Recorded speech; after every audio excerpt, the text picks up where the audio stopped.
Sources of organic compound. Organic compound के तीन major source हैं। नंबर 1 है coal, number 2 natural gas, number 3 petroleum.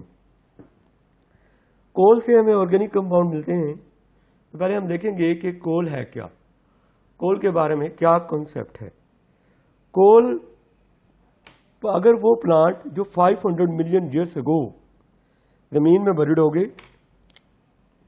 Plants buried,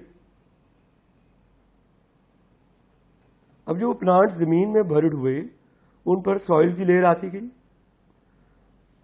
उन पर क्ले की लेयर आती गई, उन पर प्रेशर बढ़ता गया, बैक्टीरियल एक्शन हुआ। आई सपोज ये वुड का पीस है जो ज़ेरे ज़मीन बरिड हुआ, इस पर सॉइल की लेयर आ गई। अब इस पर प्रेशर बढ़ता जा रहा है क्योंकि सॉइल की लेयर बनती जा रही और बैक्टीरियल एक्शन हुआ। प्रेशर बढ़ने से, बैक्टीरियल एक्शन होने से ये प्लांट वुड कन्वर्ट हो गई कोल में। अब कोल है क्या? एक्चुअली प्लांट या would is mixture of organic and inorganic compound. Bacterial action की वजह से inorganic compound would say remove हुए और वो सॉइल का पार्ट बन गई। अब जो वुड का पीस रिमेनिंग है वो उसमें इनऑर्गेनिक कंपाउंड की परसेंटेज कम हो गई, ऑर्गेनिक कंपाउंड की परसेंटेज बढ़ गई। उस पीस को अब हम वुड नहीं कहते, उसको हम कोल की पहली टाइप का नाम देते हैं, पीट का। तो वुड के ऊपर जब बैक्टीरियल एक्शन होता है हाई प्रेशर में, तो वुड कन्वर्ट होगी पीट में।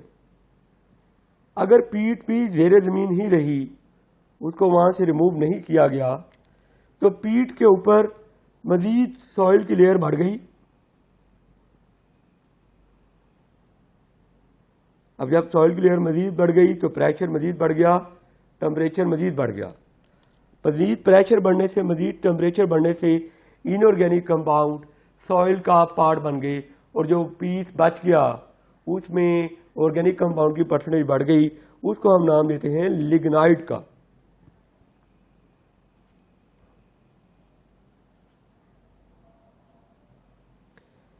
लिग्नाइट को भी अगर हमने ज़ेरे ज़मीन से रिमूव नहीं किया और लिग्नाइट पर मजीद बैक्टीरियल एक्शन हुआ और मजीद प्रेशर बढ़ गया, मजीद इसके ऊपर सॉइल की लेयर बन गई, तो लिग्नाइट कन्वर्ट हो जाता है बिटुमिनस कोल में।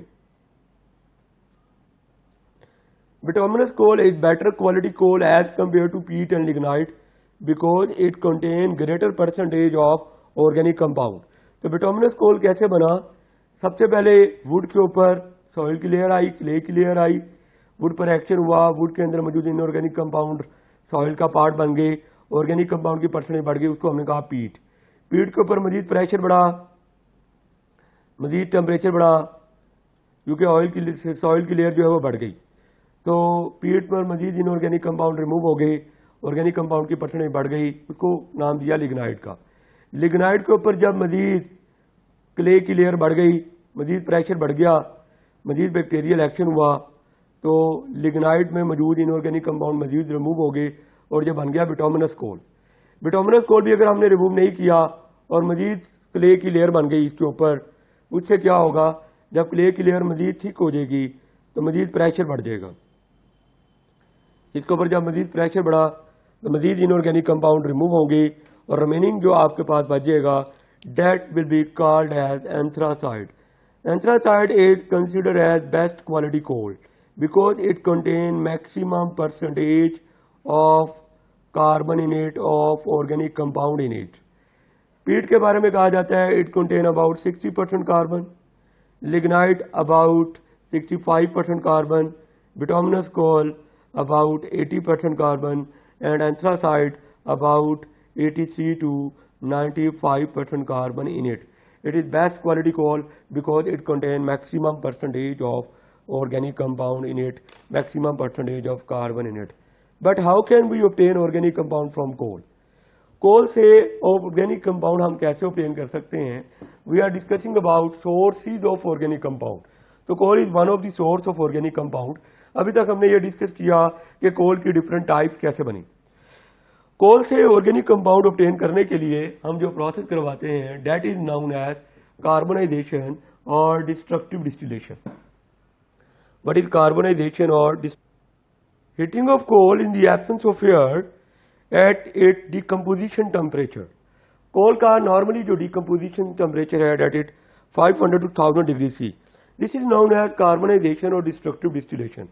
कार्बोनाइजेशन और डिस्ट्रक्टिव डिस्टिलेशन के नतीजे में हमें तीन तरह के प्रोडक्ट मिलते हैं, गैसियस प्रोडक्ट, लिक्विड प्रोडक्ट और solid product. Gaseous product contain methane. Methane is one of the hydrocarbon and you know that hydrocarbon are called organic compound. So we can say that coal give us organic compound. So coal is source of organic compound. And liquid products contain many more aromatic compounds. It contains more than 200 organic compounds. So we can say that a coal is source of organic compound because by carbonization, by heating coal in the absence of air, we get C product and these products contain organic compound in it. The solid product called carbon, it contains maximum percentage of carbon along with some percentage of other element. The gaseous product obtained are called coal gas. The liquid product obtained are called coal tar and the solid product obtained are called coke. In Pakistan, there are total resources of coal are 184 billion ton. A huge amount of coal. लेकिन पाकिस्तान में जो कोल इस्तेमाल किया जा रहा है वो ज़्यादातर इस्तेमाल किया जा रहा है डोमेस्टिक पर्पस में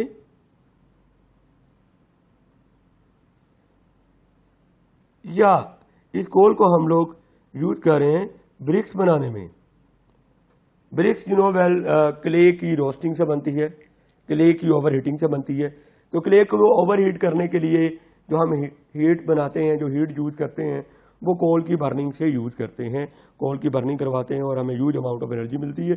उस हीट से हम क्ले की रोस्टिंग करते हैं और ब्रिक्स बनाते हैं। पाकिस्तान में करंट वर्किंग की जा रही है। Government is very serious according to your book for the manufacturing of electricity from the coal. This is known as power generation.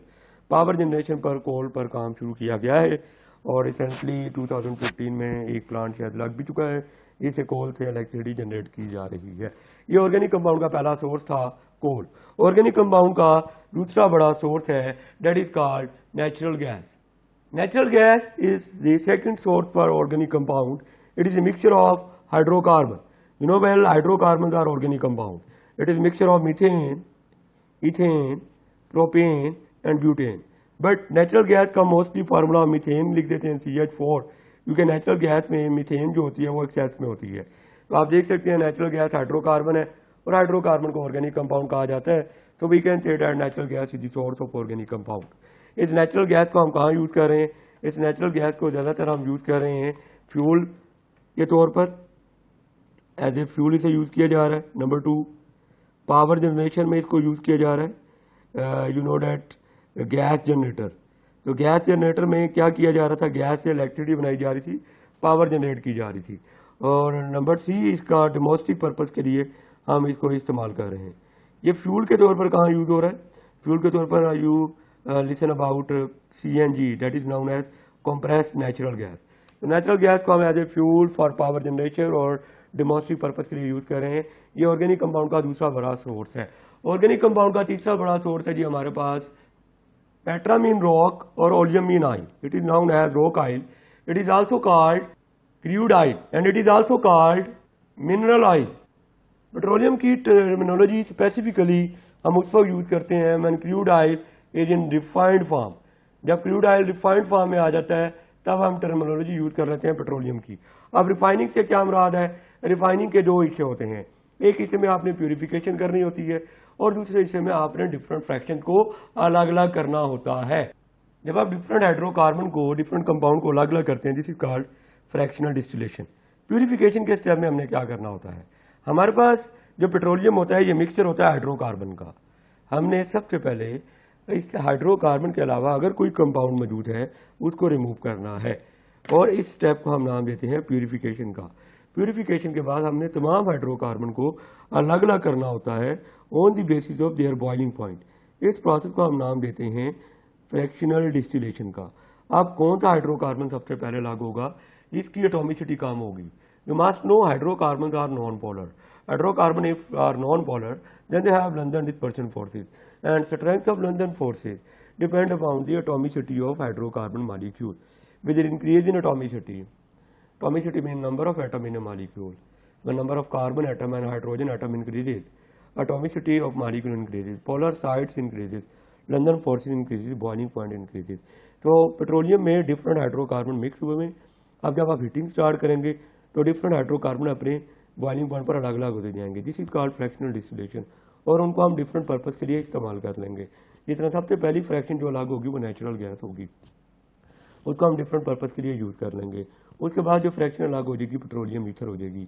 इस तरह असफॉल्ट, लिग्राइन, नेफ्था, गैसोलीन, गैसोलीन मीन होता है पेट्रोल, ये सारी फ्रैक्शन अलग अलग हो जाएंगी, इनको हम डिफरेंट पर्पस के लिए यूज़ कर लेंगे। जिस इंडस्ट्री में ये रिफाइनिंग का प्रोसेस करवाया जाता है उन्हें रिफाइनरीज कहा जाता है। पाकिस्तान में रिफाइनरी काम कर रही हैं, इनकी डिफरेंट कैपेसिटी है ऑयल रिफाइनिंग की। पाक अरब रिफाइनरी है, और इसी तरह मुल्तान में एक रिफाइनरी काम कर रही है, रावलपिंडी में एक रिफाइनरी काम कर रही है। इनका काम क्या होता है, ऑयल को सबसे पहले उसमें से इम्प्योरिटीज निकालें, प्यूरिफिकेशन करवाएं, फिर फ्रैक्शनल डिस्टिलेशन करें और डिफरेंट फ्रैक्शन को अलग अलग करें। Distillation, different compounds, different fractions of petroleum are separated from each other. You can see the first fraction is known as natural gas.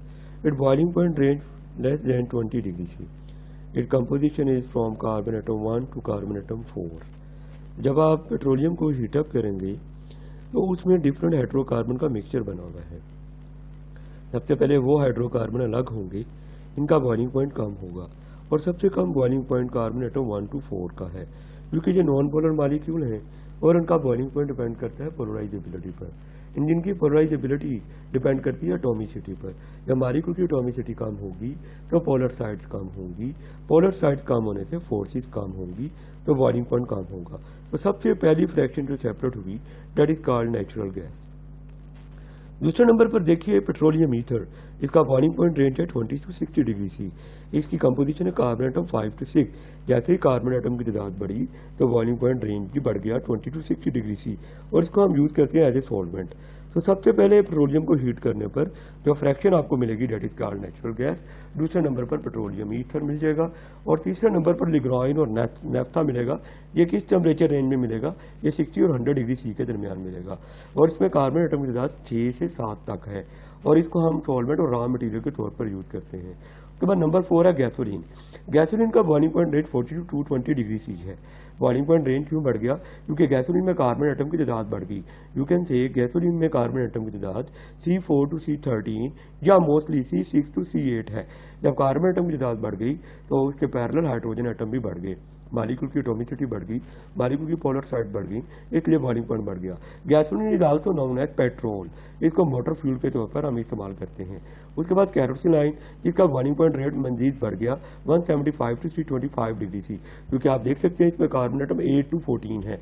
जब कार्बन एटम की तादाद बढ़ गई है, पोलराइजेबिलिटी बढ़ गई है, तो बॉइलिंग पॉइंट बढ़ गया है, इसको हीटिंग फ्यूल के तौर पर हम इस्तेमाल करते हो सकते हैं। उसके बाद आपके पास गैस ऑयल। गैस ऑयल में का बॉइलिंग पॉइंट रेट 275 उससे ज़्यादा है। इसमें gas oil is also called diesel. इसमें कार्बन एटम 12 to 18 है, और इसको भी हीटिंग फ्यूल के तौर पर इस्तेमाल किया जाता है। और उसके बाद लुब्रिकेटिंग ऑयल और ग्रीस है, फिर पैराफिन है, फिर असफॉल्ट है। इन तमाम फ्रैक्शन को हम सेपरेट कर लेंगे on the basis of difference in their boiling point.